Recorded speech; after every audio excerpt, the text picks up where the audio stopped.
Hello दोस्तों, तो स्वागत है आप सभी को मेरे इस यूट्यूब चैनल में। आप सभी लोग का मेरा सपोर्ट चाहिए। तो ये मेरा फर्स्ट वीडियो है लंबा, जो कि मैं कभी नहीं बनाया हूँ लंबा वीडियो। तो कुछ देखिए, इसे समझाने की कोशिश करूँगा इस वीडियो में। यदि आप भी हिस्ट्री से में अच्छा जानकारी लेना चाहते हैं तो हमें फॉलो करें। धन्यवाद। चलिए बताते हैं आपको क्वेश्चन।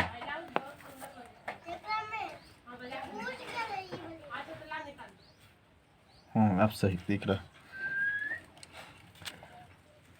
जैसा कि देख सकते हैं आप लोग, ये क्या है? नगर निर्माण योजना, मकान, हड़प्पा मोहनजोदड़ो के 2 प्रकार के मकान, नाली, सड़क, मजदूर मोहल्ला, स्वास्थ्य सफाई, सार्वजनिक भवन, बाजार, किलाबंदी।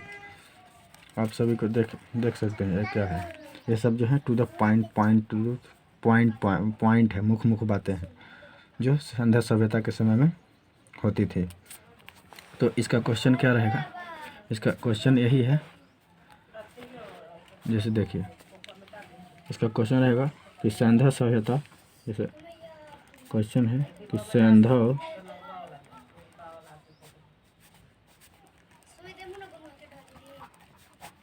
संध्या सभ्यता के लोगों की नगर योजना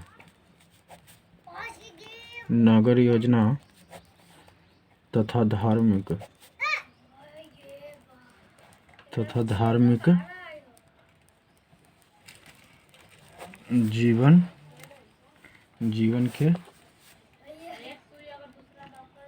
जीवन के संबंधों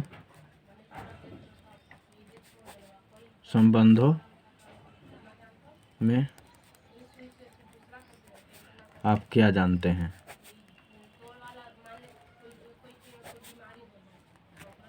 आप क्या जानते हैं, यही आपका प्रश्न रहेगा।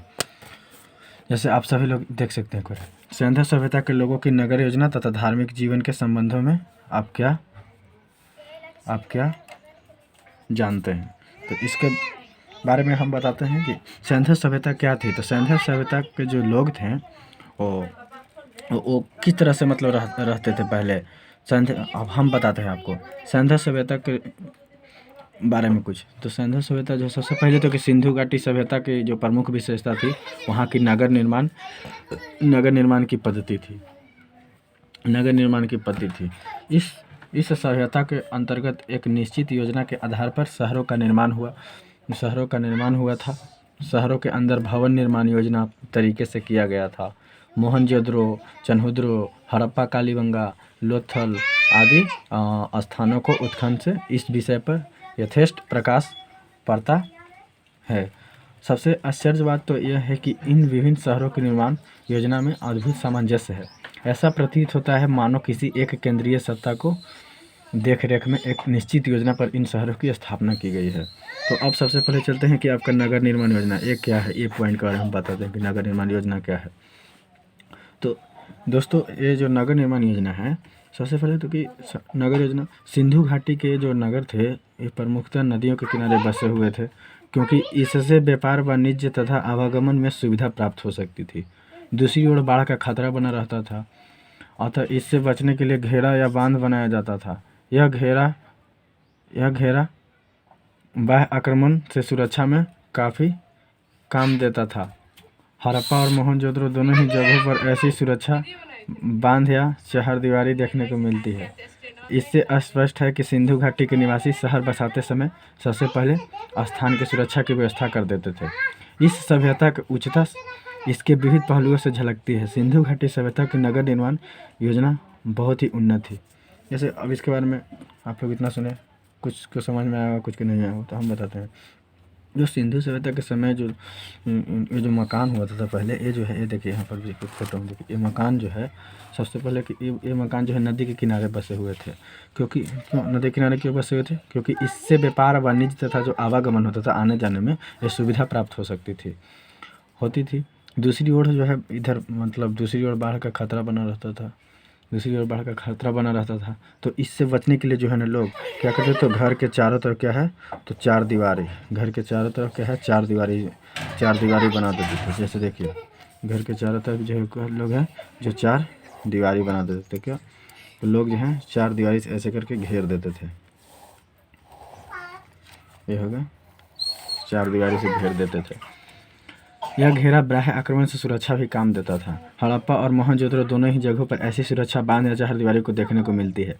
इससे स्पष्ट है कि सिंधु घाटी के निवासी शहर बसाते समय सबसे पहले स्थान की सुरक्षा की व्यवस्था कर देते थे। इस सभ्यता की उच्चता इसके विविध पहलुओं से झलकती है। सिंधु घाटी सभ्यता की नगर निर्माण योजना बहुत ही उन्नत थी। अब आइए मकान, अब मकान के बारे में जानते हैं कि ये मकान क्या है।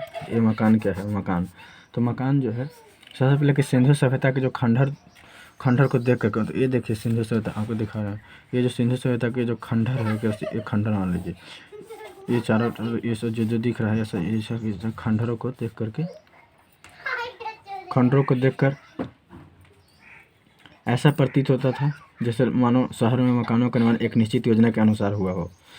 मकान जो है छोटे बड़े दोनों होते थे। रक्षा के लिए नगर को चारों ओर से दीवारों से घेर दिया जाता था। देखिए न, रक्षा के लिए जो क्या है, चारों ओर से दीवारों से घेर दिया जाता था। देख रहे हैं, ये सब घेर दिया जाता था। उसके बाद जो है क्या कि मकान जो है ईंट के बने थे। ये सब जितने जो मकान थे, ये मकान, ये सब जो दिख रहे हैं आपको मकान, ये सब क्या थे, तो ईंट के बने होते थे। ये सब ईंट के बने होते थे। मकान ईंट के बने होते थे। मकान छोटे बड़े दोनों होते थे। रक्षा के लिए नगर को चारों ओर दीवार से घिरा होता था, जान गए। मकान ईंट के बने होते थे। मोहनजोदड़ो के मकान प्रायः 2 मंजिला पाए गए हैं। जैसे देखिए, एक मंजिला ये हो गया और एक मंजिला ऊपर वाला, ये देखिए, ये एक मंजिला ये, एक मंजिला ये और एक मंजिला, 2 मंजिला, 2 मंजिलों में पाए गए हैं। और ऊपर की मंजिल पर जाने के लिए, देखिए ऊपर की मंजिल पर जाने के लिए क्या है, तो बगल से सीढ़ी बना दिया जाता था। ये देखिए सीढ़ी, ये है ना, सीढ़ी है, ये सीढ़ी, ऊपर की मंजिल पर जाने के लिए सीढ़ी बना दिए जाते थे। मकान में एक रसोई घर भी हुआ करता था। मकान में एक रसोई घर, जैसे कि यहाँ पर एक रसोई घर हो गया, मान लीजिए यहाँ पर रसोई घर हुआ करता था। और एक शौचालय का भी प्रबंध था और एक कमरा भी था। ये जो मेरा कमरा है, कमरा बना हुआ रहता था। उसके बाद में आंगन तथा शौचालय का भी प्रबंध था। ये देखिए आंगन है, आंगन, शौचालय, यहाँ देखिए शौचालय का ही, यह शौचालय है, एक पॉइंट दिख रहा है, शौचालय, यह शौचालय का ही प्रबंध था। शौचालय का भी प्रबंध था। मकान के भीतर उनके कुएं पाए गए हैं। मकान के भीतर ही जो है ना कुएं पाए गए हैं। इन सारी व्यवस्थाओं को देखकर इस निष्कर्ष पर पहुँचना स्वाभाविक है कि सिंधु घाटी की सभ्यता के नगर एक निश्चित योजना के अनुसार बने होते थे। उसके बाद है हड़प्पा। अब ये देखिए हड़प्पा दिखाते हैं आपको क्या, तो ये हड़प्पा। अब ये हड़प्पा मोहनजोदड़ो के 2 प्रकार मकान पाए गए हैं। एक पॉइंट से मतलब क्या हुआ, इस पॉइंट का मतलब हुआ कि इसमें जो है ना 2 वर्ग के लोग होते थे। एक अभिजात वर्ग के लोग रहते थे और दूसरा जनसाधारण वर्ग के लोग। तो सबसे पहले कि सभी मकानों के निर्माण जो है एक निश्चित योजना के अनुसार हुआ होगा, अतः उनके ढांचे में काफ़ी समानता दिखाई देती है। दीवारों में पकाई ईंटों का प्रयोग होता था जो मिट्टी और गारे से होती थी। जो ये देखिए दीवार का जो प्रयोग है, ये सब का सब मिट्टी और गारा से मिक्स रहता था। जितना दीवार जो है मिट्टी और गारे से मिक्स रहता था। गारे एक तरह से मानिए तो सीमेंट, हम लोग आजकल के सीमेंट कहते हैं, पता नहीं उस समय क्या था, गारे मिक्स किया हुआ रहता था। उसके बाद में मिट्टी और गारे से जोड़ी जाती थी। छत में जो है धूप में पकाई ईंटों का प्रयोग होता था। यहाँ यह स्मरणीय है कि पकाई ईंटों का प्रयोग जो है सबसे पहले सिंधु घाटी में हुआ था। कहाँ हुआ था, तो सबसे पहले जो पका हुआ ईंटा का प्रयोग हुआ था वो कहाँ हुआ था, तो सिंधु घाटी में ही हुआ था। सुमेर में जो घर बनता था केवल धूप में सुखाई ईंटों में ही काम में लाया जाता था। ईंट जो है ना 2 प्रकार की पाई गई है, एक छोटी तथा बड़ी। छोटी ईंट की जो लंबाई होती थी, छोटी ईंट की लंबाई, देखिए लंबाई, चौड़ाई और मोटाई जिसको बोलते हैं मोटाई। लंबाई जो छोटी ईंट का क्या होता था, तो 11 होता था, 11, 5 और ये 2, 11, 5, 2, 11। ये जो है छोटी ईंट की लंबाई, चौड़ाई, ऊंचाई। तथा बड़ी ईंट की, तो बड़ी ईंट का हो गया 20 हो गया, 8 और ये 2, समझ रहे हैं, 20, 8, 2, यानी 20 मीटर लंबा है, चौड़ा और ये ऊंचा। इस आकार का बना होता था। ज़्यादातर छोटी ईंटों का प्रयोग किया जाता था। ये मकान जितने बनते थे ज़्यादातर क्या था, तो छोटी ईंट का ही प्रयोग किया जाता था। अभिजात वर्ग के मकान 2 मंजिले होते थे। उनके छत जो है लकड़ी के और मिट्टी से पाटी जाती थी। मिट्टी और चूना से प्लास्टर होता था। ऊपर जाने के लिए सीढ़ियाँ होती थी। देख ही रहे हैं कि ऊपर जाने के लिए सीढ़ियाँ है, ऊपर जाने के लिए सीढ़ियाँ होती थी। जो साधारण कम चौड़ी होती थी, अब तक केवल 2 चौड़ी सीढ़ियाँ प्राप्त हुई है। अभी तक फ़िलहाल में 2 सीढ़ियाँ जो है ना, 2 चौड़ी सीढ़ियाँ प्राप्त हुई है। मकान में नीचे के भाग में नौकर चाकर रहते थे। अब देखिए मकान के नीचे, ये इस नीचे वाला भाग में कौन रहते थे, तो नौकर चाकर रहता था। ऊपर वाले भाग में गृहस्वामी जो घर का मालिक होता था। आजकल भी देखते हैं हम लोग के जैसे घर में मकान के मालिक जो रहते हैं वो ऊपर रहते हैं, नौकर चाहे बराही जिसको बोलते हैं, सब के सब ये सब नीचे रहते थे। मकान के जो इतना ही नहीं, मकान के जो द्वार था, मकान के द्वार और खिड़कियां का भी प्रबंध रहता था, किंतु द्वार मुख्य सड़क पर ना खुल करके, मुख्य देखिए ये द्वार है, ये जो है मुख्य सड़क, यहाँ सड़क है तो यहाँ ना खुल करके ये गलियों में खुलती थी। कहाँ? गलियों में खुलती थी, गलियों में खुलते थे। खिड़कियाँ भी सड़क की ओर नहीं होती थी, खिड़कियाँ ऊंचाई पर बनाई जाती थी। मकान की तरह आंगन भी चौकोर होता था, जिसमें कुएं और स्नानागार का प्रबंध रहता था। कुएं पक्की ईंट के बने होते थे, स्नानागार की सतह पर ईंट बैठाई जाती थी। मकान के अलमारियाँ, खूंटियाँ आदि सब कुछ होती थी। मकान के आंगन में एक तरफ रसोई घर होता था। देखिए रसोई घर यहाँ पर, इसमें रसोई घर। मकान में अलमारियाँ, खूंटियाँ आदि ये सब कुछ भी देखने को मिलता था। मकान के आंगन में एक तरफ रसोई घर होता था। रसोई घर में अब तक चूल्हे बने हुए हैं।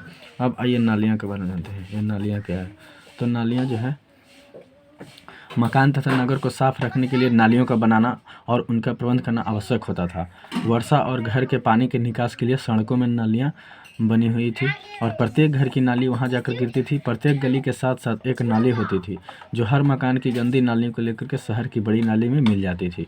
जहाँ तहाँ बीच में पानी रुकने के लिए छोटी छोटी खाइयाँ बनी हुई थी, जिससे गंदगी जमने पर उसे निकाल दिया जाए। सड़क तो कच्ची थी, परंतु ये नालियाँ पक्की ईंटों की बनी हुई थी। ये जो नालियाँ हैं 9 इंच, ये नालियाँ कौन है? नालियाँ जो है 9 इंच चौड़ी और 12 इंच गहरी होती थी। इन गलियों के अलावा बड़ी बड़ी नालियाँ भी थीं, जिनका काम वर्षा के पानी को शहर से फेंकना होता था। प्राचीन समय में क्रीट की राजधानी नीसस को छोड़कर शायद और कहीं पानी के निकास का ऐसा सुंदर प्रबंध नहीं था और स्वास्थ्य तथा सफाई पर इतना ध्यान नहीं था। गार्डन चाइल्ड ने इस व्यवस्था पर विचार करते हुए लिखा है। गार्डन चाइल्ड जो कि एक इतिहासकार थे, लिखा है कि गलियों की जो सुंदर पंक्तियाँ और नालियों का उत्तम प्रबंध और उनकी सतत स्वच्छता इस बात का संकेत देती है कि यहाँ कोई नियमित नगर शासन था और वह अपना काम सावधानी से करता था। सड़कें सैंधव सभ्यता की सड़कें जो है, अब ये सड़कें के बारे में जानते हैं। सड़कें जो है सैंधव सभ्यता की सड़कें एक निश्चित योजना से बनाई गई थी। मोहनजोदड़ो की जो मुख्य सड़क थी, ये देखिए, ये जो मुख्य सड़क थी, मोहनजोदड़ो की जो मुख्य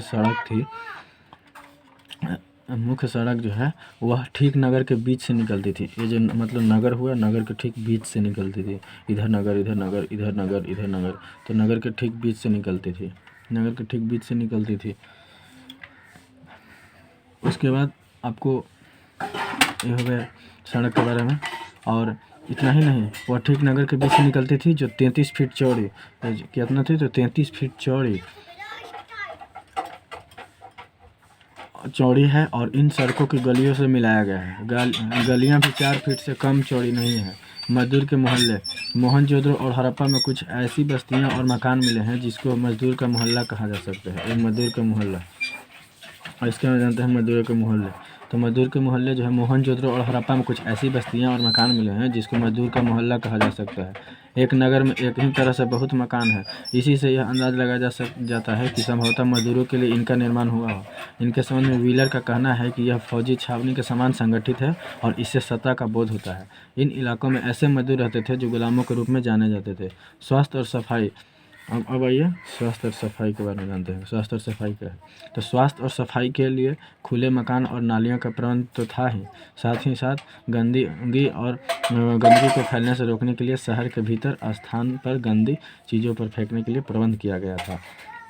उसके बाद सार्वजनिक भवन क्या है? तो सार्वजनिक भवन जो है सिंधु घाटी के तटवर्ती इन शहरों में कुछ ऐसे भवन थे, जैसे कुछ इन शहरों के, जैसे ये देखिए आपको कुछ दिख रहा है, ये नगर हुआ, चारों तरफ क्या है? नगर है, और बीच में नगरों के बीच में एक सेंटर हुआ करता था। तो कुछ ऐसे भवन मिले हैं जो संभवतः सार्वजनिक उपयोग के लिए बने होंगे। मोहनजोदड़ो में एक विशाल स्नानागार मिला है। यह जो है ना 180 फीट लंबा, कितना? 180 फीट लंबा, 180 फीट क्या? तो लंबा, 180 फीट लंबा और चौड़ा जो है 180 फीट लंबा और 108 फीट चौड़ा।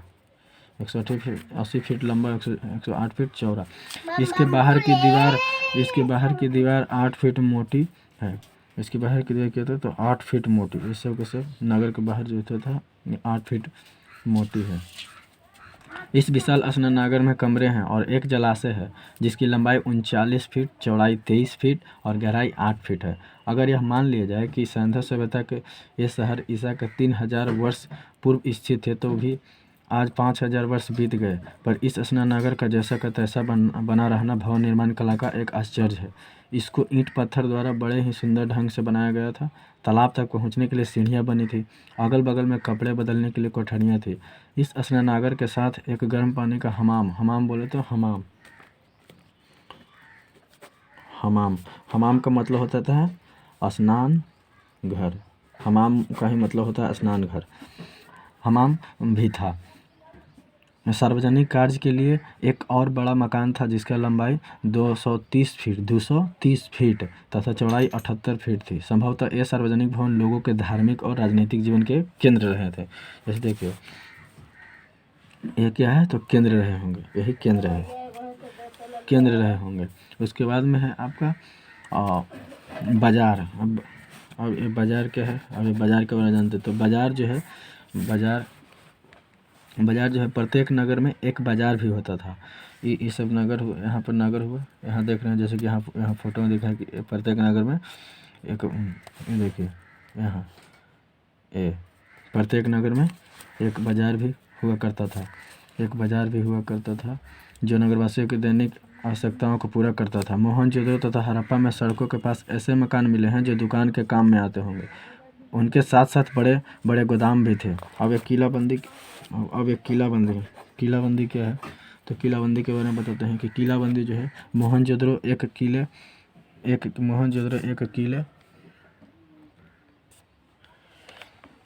किले के घेरे में बसा हुआ था। इस नगर के चारों तरफ इसकी रक्षा के लिए दीवार बनी हुई थी जिससे इस नगर का रूप एक किले से था। इसी प्रकार हड़प्पा भी घिरा हुआ था। इस कारण नगरों में सहस्रों नर नारी सुखपूर्वक नागरिक जीवन व्यतीत करते थे। इसी प्रकार पुरातात्विक प्रमाणों से हमें सिंधु घाटी सभ्यता के नगर निर्माण योजना की पूरी जानकारी प्राप्त होती है। उनके भवनों को देखकर आश्चर्य होता है कि कैसे उन लोगों ने उस समय इतने विशाल, मजबूत एवं आरामदेह भवनों योजनाबद्ध तरीके से बनाए होंगे। चाहे मिस्र की सभ्यता हो या सुमेर की, चीन या यूनान की, कोई भी इस क्षेत्र में सिंधु घाटी के निवासियों की बराबरी नहीं कर सकती थी। इसके बाद नेक्स्ट वीडियो में बनाएंगे धार्मिक जीवन का, कि धार्मिक जीवन क्या था। ठीक है, तो यदि आपको अच्छा लगा हो तो लाइक शेयर ज़रूर कीजिएगा, क्योंकि ये मेरा ही फर्स्ट का वीडियो है। फिर धीरे धीरे वीडियो को सुधार की जाएगी। धन्यवाद।